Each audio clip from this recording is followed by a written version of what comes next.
بسم الله الرحمن الرحیم. السلام علیکم ملګرو، واجد علی یم.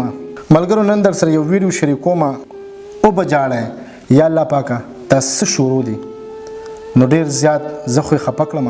دا ویډیو ګوره، د ویډیو نه پس سره څو خبرې کوم. راځي ویډیو ګورو.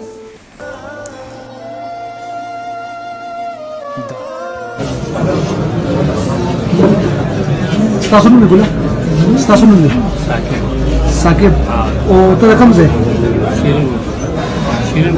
شیرین کوټو ستا والد صاحب دوه ودونه کړو ها دا دویم مور نه نو ستاسو ولدیت خو یو دی کنه نو یو ولدیت ولا خو ایسا ته نکاح نشي کولای تا دا ولې کړی سیفټي لپاره مې کړی و ها سیفټي لپاره مې کړی و نه دا غیر اسلامي خبره نه ما دا بدل غیر اسلامي نو تا ته کوم مولا نکاح تړل جی کوم مولا او چې تعالی نکاح تړل دا کراچي کیو ها نه ته بچی پوي دی نه چې دا ستا رور دی ها ولینا جی ولینا جی خوښ دی نه ها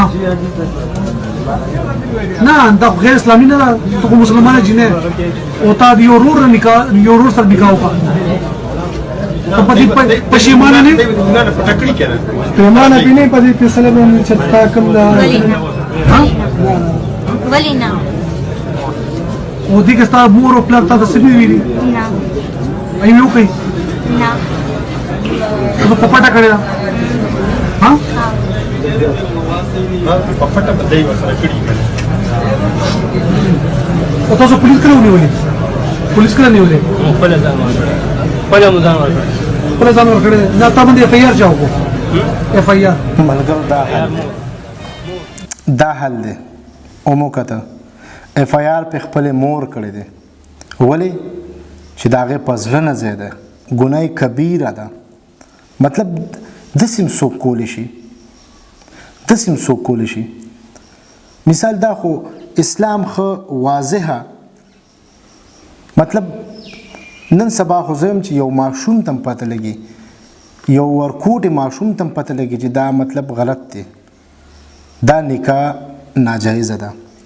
مطلب د خور او ورور نکاح نه کیږي. دا حال شروع دی بیا هم منګه ګلې کو چې ګرانی ده، ظلمونه دي هر طرف ته.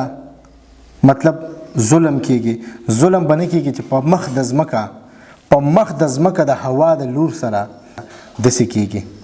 په دې کې زه د الګ ته هم غلطي کوم، زیاته غلطي د جنې ته هم کوم چې ته دومره نه پوهېدې.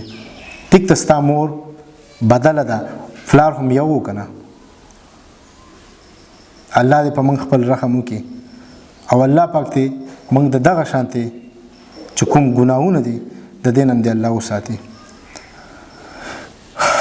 ډېر زیاتې خفه کړم، ډېر زیاتې ودردولم، خو څه دا جاهلیت دی.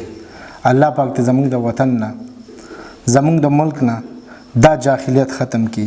د خور او د رور رشته نه کیږي. د خور خپل مقام دی. مطلب که دې الګ نه پوهېده دا جنۍ خو پوهېده، که دا جنۍ نه پوهېده دا الګ خو پوهېده چې دا غلط کار دی. نکاح د خور او د رور په منځ کې نه کیږي. بے انتها غلط کار کړی دی. خو الله پاک دې په مونږ او زمونږ په ملک پاکستان خپل رحم وکړي. ملګرو دا و د نن ورځ ویډیو. انشاءالله تر بلې ویډیو پورې زه واجد علي تاسو نه اجازت غواړم. د لوی الله په امان خوشحاله اوسئ.